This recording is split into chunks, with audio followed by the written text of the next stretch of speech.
Welcome to the Friday Men's Breakfast Podcast, brought to you by the Chapel Podcast Network. In this week's lesson from the book of 1 Samuel, we are introduced to the man named Saul, who would become the first king of the nation of Israel. So, open your Bibles to 1 Samuel chapter 9 and join us as we continue to see what happens when the king that you think you want is not God.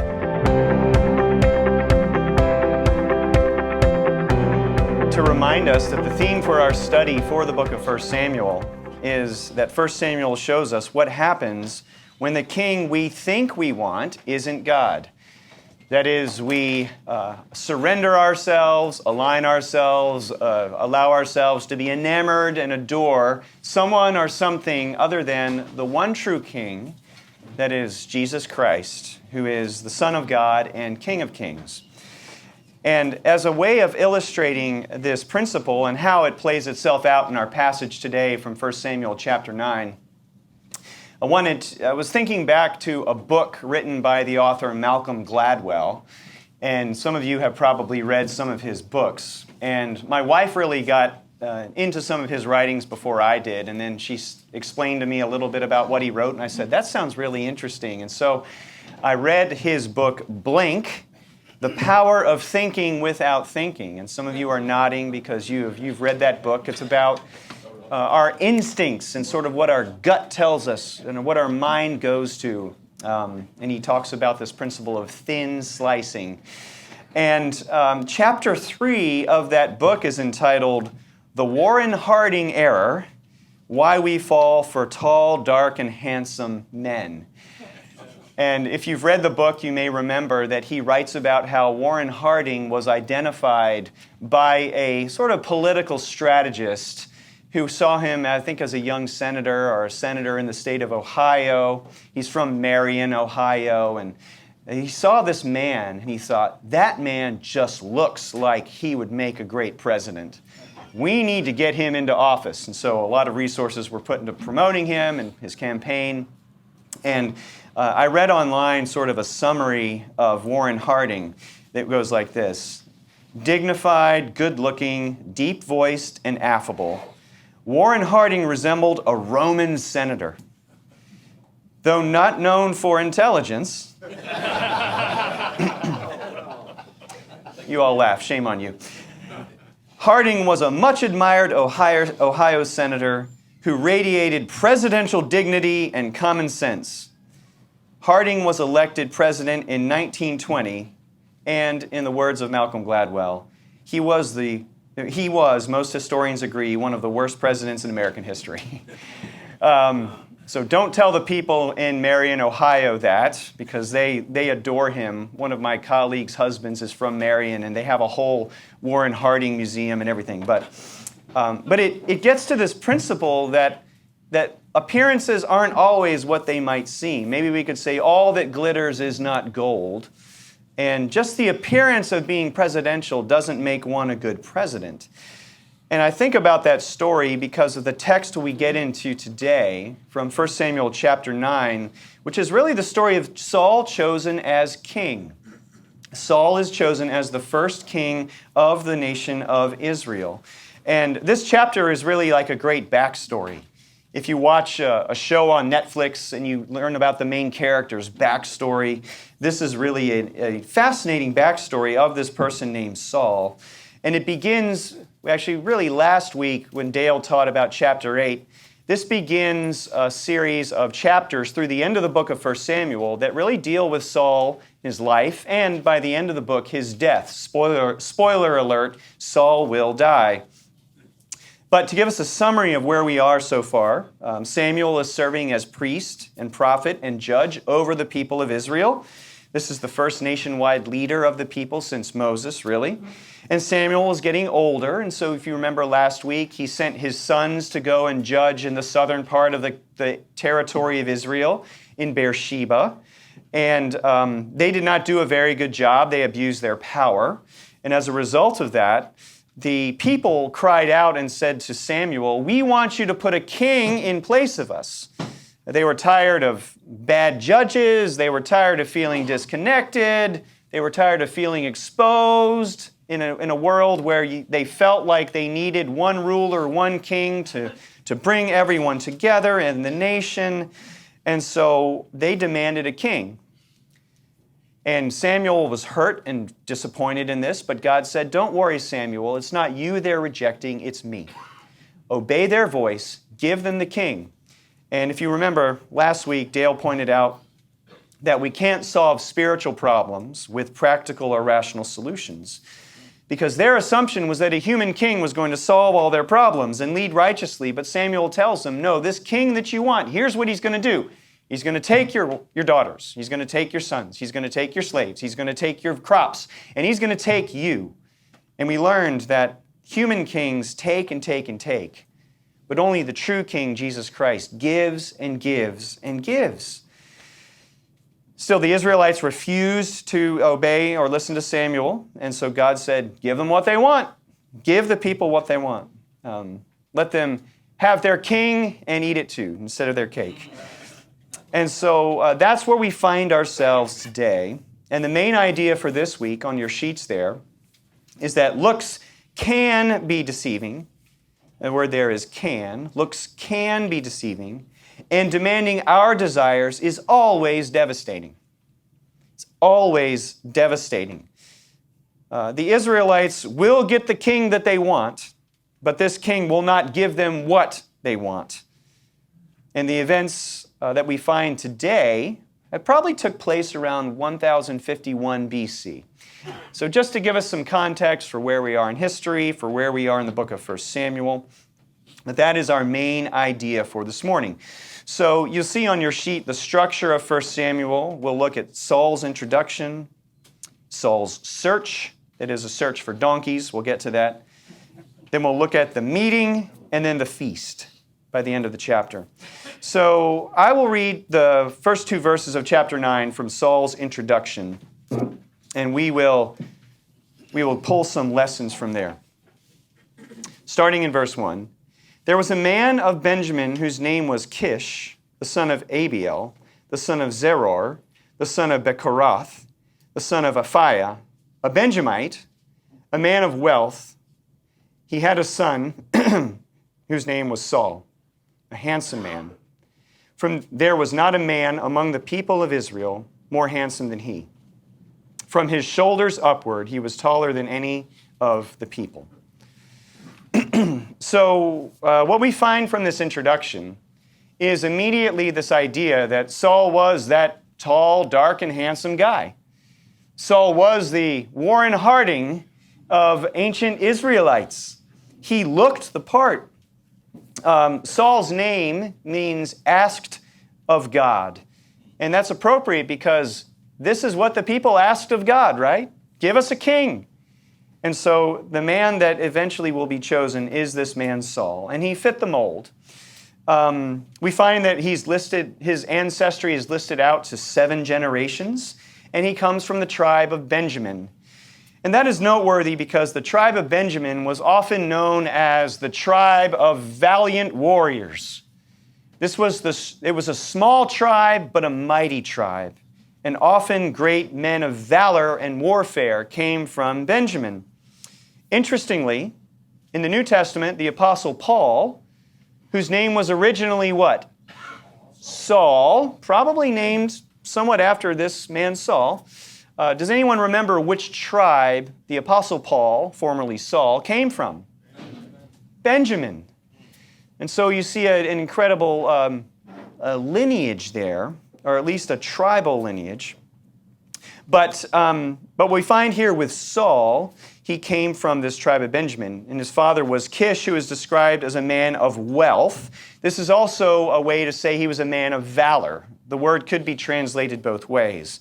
This is actually the same word that's used of a gentleman named Boaz, who is a kinsman redeemer in the book of Ruth. So it's a term of honor, and we find that Saul, he came from money. His dad was a man of great means. Again, Saul, he looked the part. He probably would have been on the cover of Ancient Gentleman's Quarterly. He would have been the homecoming king, the captain of the football team. He would have made a great contestant on The Bachelor if they had that show back then. He comes from money, he's tall, dark, and handsome, and he sounds like the king that the Israelites think that they want, right? Well, let's continue on as we move from his introduction to his search. And this is the search for his father's donkeys. Now, what's funny, and I can only say this stuff at the men's breakfast. I know this goes on the website, so I may get censored later, but the King James doesn't use the word donkey. Maybe some of you are reading the King James, but it uses the word ass. And so one commentator seriously thought that this section could be entitled, Asses Sought, a Kingdom Found. And then you're not sure on a play on words, like which one is the ass. But here he is looking for something that has gone lost. And it's a very serious situation for his father and his father's family. So I'll read verses 3 through 10.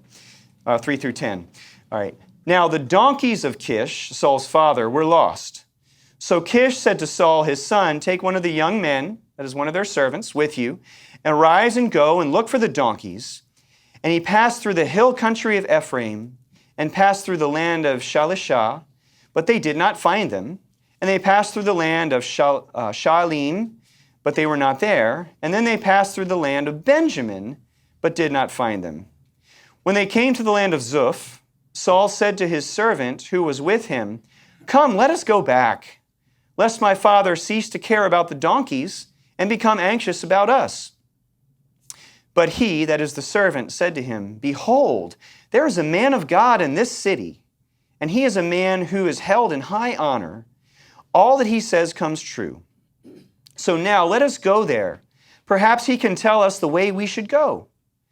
Then Saul said to his servant, but if we go, what can we bring the man? For the bread in our sacks is gone, and there is no present to bring to the man of God. What do we have? The servant answered Saul again, here, I have with me 1/4 of a shekel of silver, and I will give it to the man of God to tell us our way. And then a parenthetical note. Formerly in Israel, when a man went to inquire of God, he said, come, let us go to the seer.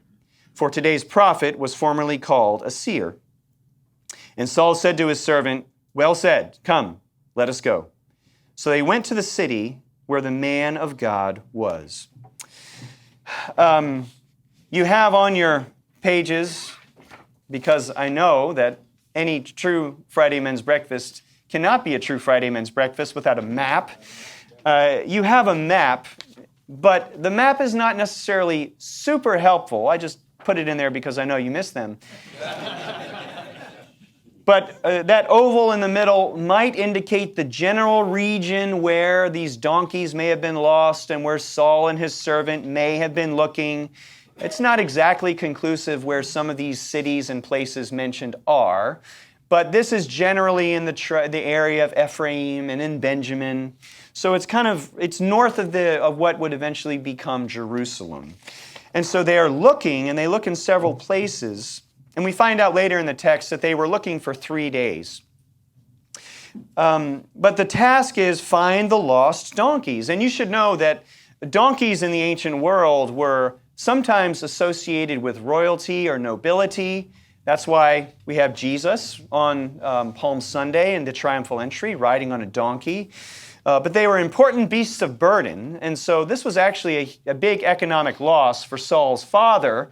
I imagine if he was a man of wealth, he probably had many donkeys, and these donkeys go lost. They need to be found. I can't help but wonder, in God's sovereignty, I don't have proof of this, but I wonder if God was the one that sent the donkeys off so that Saul would be the one to go look for them, so that Saul would eventually come in contact with Samuel.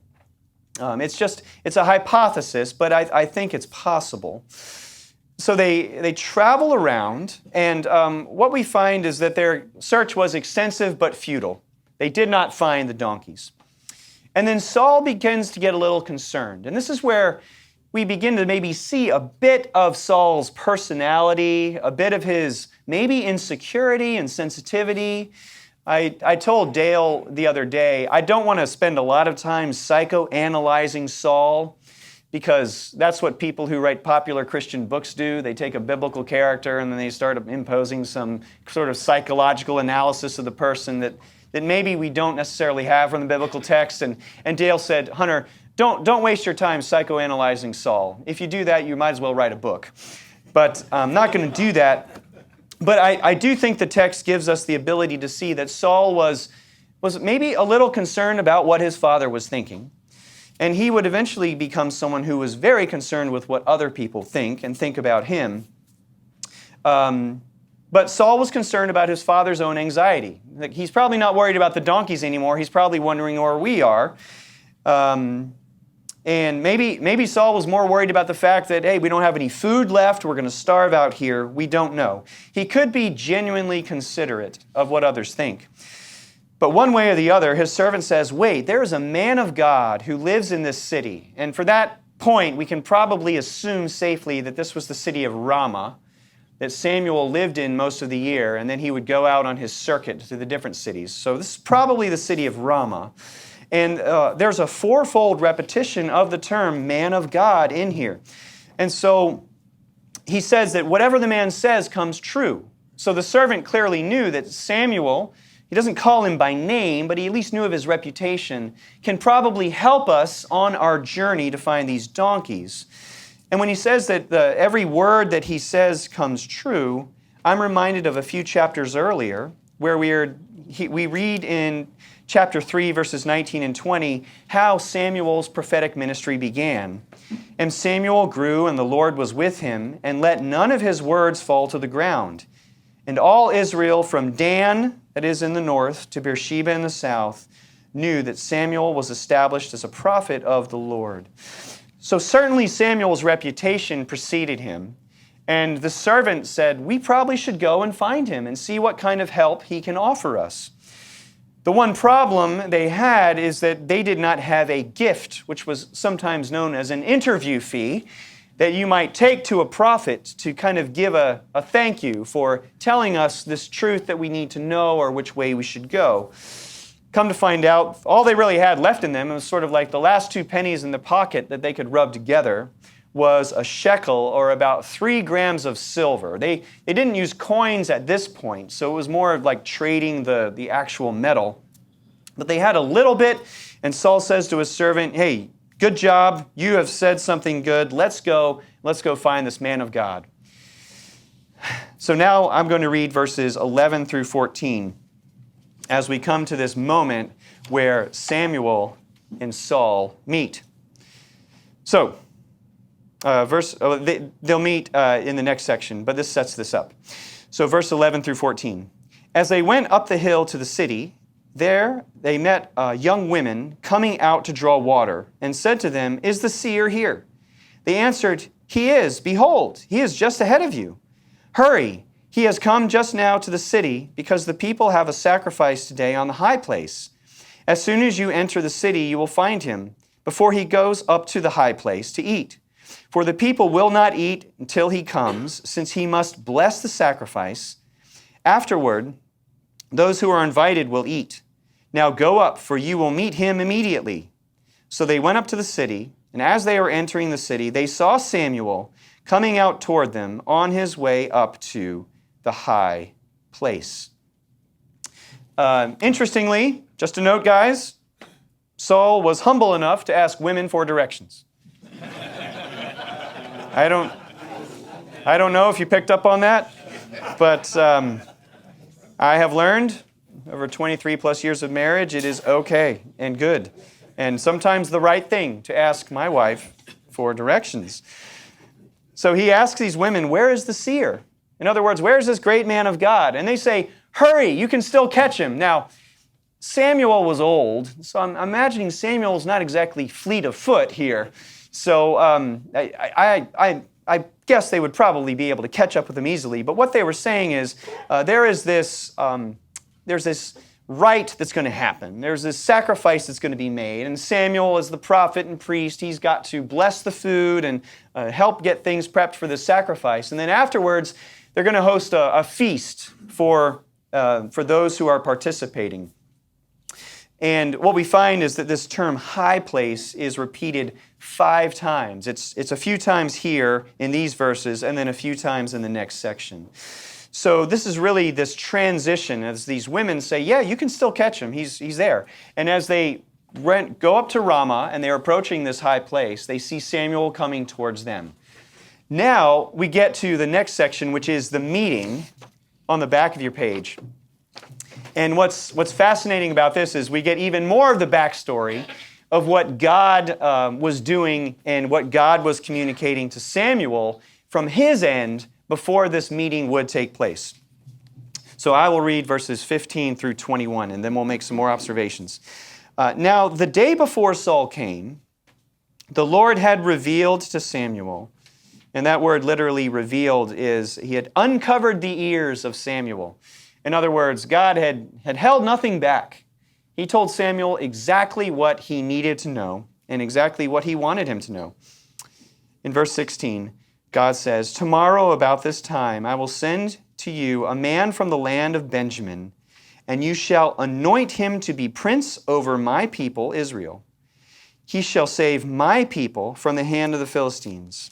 For I have seen my people, because their cry has come to me." When Samuel saw Saul, the Lord told him, "Here is the man of whom I spoke to you. He it is who shall restrain my people." Then Saul approached Samuel in the gate and said, "Tell me, where is the house of the seer?" Samuel answered Saul, "I am the seer. Go up before me to the high place, for today you shall eat with me, and in the morning I will let you go and will tell you all that is on your mind. As for your donkeys that were lost 3 days ago, do not set your mind on them, for they have been found. And for those, and for whom is all that is desirable in Israel? Is it not you, and for all your father's house?" And Saul answered him, "Am I not a Benjamite from the least of the tribes of Israel? And is not my clan the humblest of all clans of the tribe of Benjamin? Why then have you spoken to me in this way?" So this records this meeting, one of these great moments in the history of God's people, because this is when God's prophet encounters the man who would become the first king. Again, the king that the people wanted, not the king that God desired for them, because he was the true king. So I imagine Samuel's emotions were a little bit mixed in this moment because he didn't want this to happen, remember? He was disappointed that this is what the people wanted, but yet he was still obedient to what God told him to do. So that right there serves as a great example to us in applying that when God asks us to do hard things, the right thing to do is the hard thing. But we have this really interesting word from God to Samuel. He tells him the man from Benjamin is coming. And so Samuel kind of had a prophetic vision heads up here that this was going to happen. And he says, "You will anoint him to be prince over my people Israel." Now that word anoint is the Hebrew word mashah, which means to smear oil on someone. And this was a common practice in some places in the ancient world and would be in Israel, that the king who was the king to be would be anointed, and as a special way of signifying that he had been set apart by God for special service to lead and govern his people. That word mashah is related to the Hebrew word Mashiach, which is anointed one. Our English understanding of Mashiach is Messiah. So this is that same term in Greek, Christ or Christos. So Saul was to be an anointed one, a lowercase m Messiah, to lead God's people. But what's interesting is that the word used to describe him on kind of a royal level is prince, which is the Hebrew word nagid. Now, the word for king is melech, but he's not described as a melech here. He's described as a nagid, which means that he was to be a ruler on behalf of the true king God to his people. And this was actually to be true of all the kings of the nation of Israel. We see this with David as well. But it's still a reminder that God is the true king, and this man is just to be his representative, to represent him before the people. So God himself is the true king, and Saul is simply the man who would fulfill the people's demand for the king that they think that they wanted.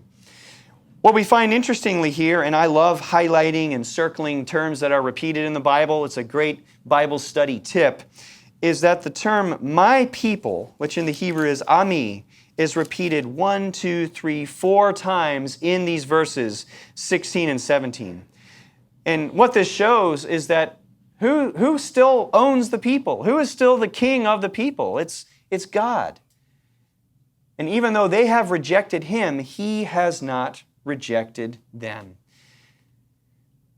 I just wrote in my notes here, regardless of their improper demand for a king, God promised that he will still deal bountifully with his people who are rebellious at heart. He will use Saul to save his people from their enemies, the Philistines, who were a constant thorn in their side. And God remains faithful to his people. It's just such an amazing, even just in that moment, yes, I'm going to give you what you want. You've rejected me. I'll give you this man, but you are still my people. Is an amazing testimony of how gracious and faithful our God is. And so, in many ways, Saul would be a fulfillment of what the people wanted, much like Moses was. Because just like in the ancient days in Egypt, the people cried out to God in their plight and their slavery and said, please help us. And God sent Moses to redeem his people from that. So God would hear the cries of his people, please free us from the oppression of the Philistines, and he sent Saul to be that man who would save his people from their enemies. Saul was the people's choice for king, not God's, but God still chose to use him, which is amazing. Now we find out in verse 17 that when God tells Samuel, this is the man of whom I spoke to you, he it is who shall restrain my people. This is the word that's used to describe Saul's kingship, okay? It's a restraining kingship. In the notes, you see that other words that could be used to translate that word are shut in or shut up, to withhold, to keep within bounds, to detain. Remember, the earthly kings take and take and take. This was not to be a kingship of freedom under Saul. And God had warned them, but he still gave the people what they wanted. Samuel tells Saul, don't worry about the donkeys, they've been found, but I'm going to hear everything that's on your heart. And then he says something very interesting to him. Samuel says, and for whom is all that is desirable in Israel? Is it not for you and for all your father's house? Now, this sentence could be translated and understood in two ways. And actually, I wonder if it's meant to be both could be true. Because what Samuel is saying is either you can have everything that's desirable in all of Israel because you're going to be the king, or you are the one who is most desired by all of Israel because you are the king that they wanted. So Samuel tells Saul that either he will be the most desired one in all of Israel, or that Saul can have anything he desires in all of Israel. In any case, those ideas would define Saul's reign as king. Now, Saul is understandably confused. He tries to play the humble card. He says, am I not from the smallest tribe and the smallest clan? Why are you saying these things to me? It reminds me a little bit of the objections that Moses put up when God said, I'm going to call you to go before Pharaoh and tell my people to go. And Moses says, I've got a speech impediment. I can't do it. This is also similar to the judge Gideon when he is called to judge and lead God's people. So this meeting then sets us up for the final section of this passage today, verses 22 through 27, which is the feast. There's a great banquet held. Starting in verse 22. Then Samuel took Saul and his young man and brought them into the hall and gave them a place at the head of those who had been invited, who were about 30 persons. And Samuel said to the cook, Bring the portion I gave you, of which I said to you, put it aside. So the cook took up the leg and what was on it and set it before Saul. And Samuel said, See, what was kept is set before you. Eat because it was kept for you until the hour appointed, that you might eat with the guests. So Saul ate with Samuel that day. And when they came down from the high place into the city, a bed was spread for Saul on the roof, and he lay down to sleep. Then at the break of dawn, Samuel called Saul on the roof. Up, that I may send you on your way. So Saul arose, and both he and Samuel went out into the street. As they were going down to the outskirts of the city, Samuel said to Saul, "Tell the servant to pass before us, and when he passes on, stop here yourself for a while, that I may make known to you the word of God." So we have this great banquet that takes place after the sacrifice at the high place. Saul is put at the head of the table and given the best portion of food, which was given to the guest of honor. That leads some commentators to believe that this was a maybe partially planned, partially spontaneous coronation banquet that would be given to the king before he was actually crowned in some ways. That could be part of the purpose of what's happening here. But they go to sleep on the roof under the stars, and then the next morning Samuel says, "It's time to go. I'm going to send you on your way." And then they are walking with the servant, and Samuel says to Saul, "Send your servant a little farther ahead. I've got something else to tell to you, a word from God." And what we'll find out, not next week because we're enjoying Thanksgiving holiday, but the week after that, when we're back here at Rocco's at the end of November, is we will find that this is the moment when Samuel anoints Saul with that oil to become the next king, or the first king of Israel. So this is a curious passage. This is certainly not what Saul was expecting when he set out to go look for his father's donkeys. If you can imagine that, like dad says, "Hey son, I've got a project for you. Go find something." And you're out around town looking for it, and then all of a sudden, the next thing you know, you're being told you're going to lead the whole nation. This would have been quite a surprise. So as we look at this passage today, I'd like us to think about some different applications that we can take. Remember, our main idea is that looks can be deceiving, and demanding our desires is always devastating, especially when we demand our desires above God's desire. And we actually see an incredible display of God's grace in this passage, which does point us to the gospel of Jesus Christ.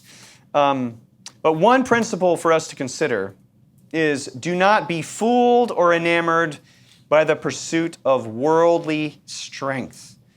The pursuit of worldly strength.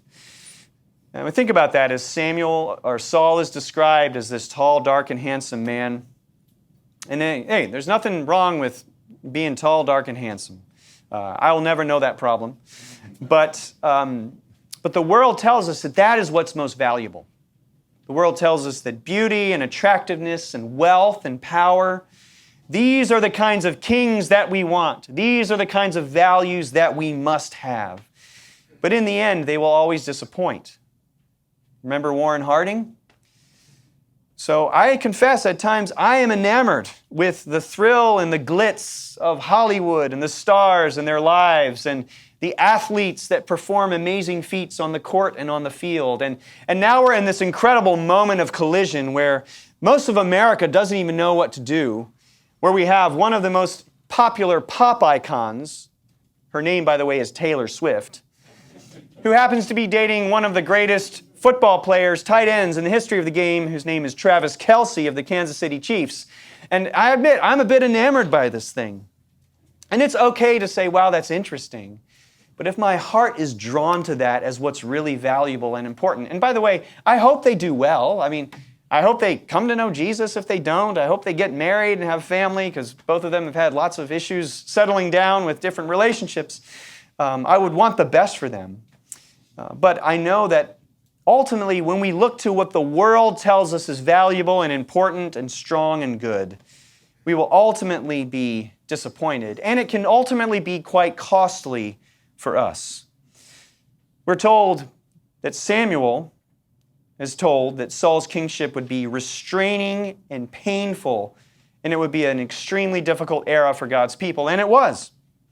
We're told that Saul could take whatever he wanted in all of Israel, and he did. As we learned again last week, that's what earthly kings do. They take and take. But only Jesus is the true king that gives and gives. And our world operates with these priorities, right? Of power and control. But the way of Jesus is not the way of the world. It's quite the opposite. The way of the cross of Jesus is self-denial, not self-fulfillment or self-satisfaction. And the ethics of Jesus' kingship are diametrically opposed to the ethics of the kingship of our world. We read in Mark chapter 10, verses 42 and 45, which is on your sheets. And Jesus called them to him and said to them, "You know that those who are considered rulers of the Gentiles lord it over them, and their great ones exercise authority over them. But it shall not be so among you. But whoever would be great among you must be your servant, and whoever would be first among you must be slave of all. For even the Son of Man came not to be served, but to serve, and give his life as a ransom for many." Guys, we are also told prophetically in the Old Testament that Jesus, who is kind of the anti-Saul, is described in the book of Isaiah, chapter 53, verse 2. He had no form or majesty that we should look at him, and no beauty that we should desire him. Jesus leads in a different way, and he calls us to live and lead in a different way as well. As his disciples, we should seek to serve the true King and live out the values of humility and self-sacrifice, which are not the ways of the world. And we can only do that when we remove ourselves from being enamored with the ways of the world. A second observation to take from this text is that God remains faithful even when his people do not. He remains faithful even when his people do not. He is so gracious. And at times I'm amazed in my unfaithfulness that he remains faithful to me. It's interesting, in spite of the people's rejection of him, God remained faithful and did not reject his people. That's why the phrase, "my people," is used 4 times in those verses 16 and 17. And the Israelites had been oppressed by their enemies, the Philistines. And yet here God amazingly tells Samuel that he has seen their oppression and he's heard their plight and their cries.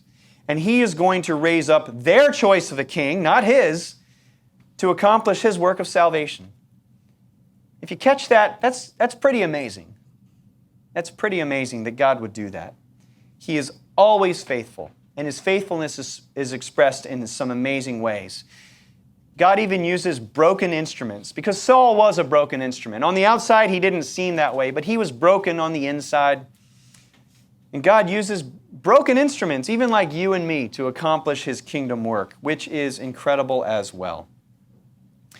So because God's faithful and he is gracious, we should all know that we have ongoing second chances and ongoing usefulness, no matter how broken our story and how bitter our struggle might be. I always try to encourage people because I need this word of encouragement too. Some people think, well, God could never use me because of this mistake or because of this factor. We are always useful for God. As one guy said, if you're not dead, you're not done. We always have a usefulness for God, and we always have grace. 1 John chapter 2, verses 1 and 2, we read, "My little children, I am writing these things to you so that you may not sin. But if anyone does sin, we have an advocate with the Father, Jesus Christ the righteous. He is the propitiation for our sins, and not for ours only, but also for the sins of the whole world."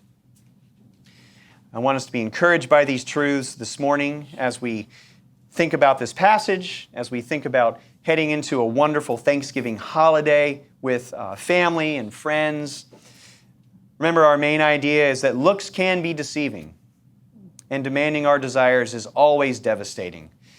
So let's not be a people who are enamored by and pursue worldly strength, but instead let's be enamored by and pursue our humble and ever-faithful Savior, Jesus Christ, as our King. And the only way we can do that is when he is the King that we truly want, and we stop pursuing the kings we think we want. Thanks for joining us today for our study of 1 Samuel. For more information on the Friday Men's Breakfast, please visit wcchapel.org/mensbreakfast. Until next week, our prayer for you is that the king you desire first and foremost is not a mere earthly ruler, but Jesus Christ, the King of Kings and Lord of both heaven and earth. God bless.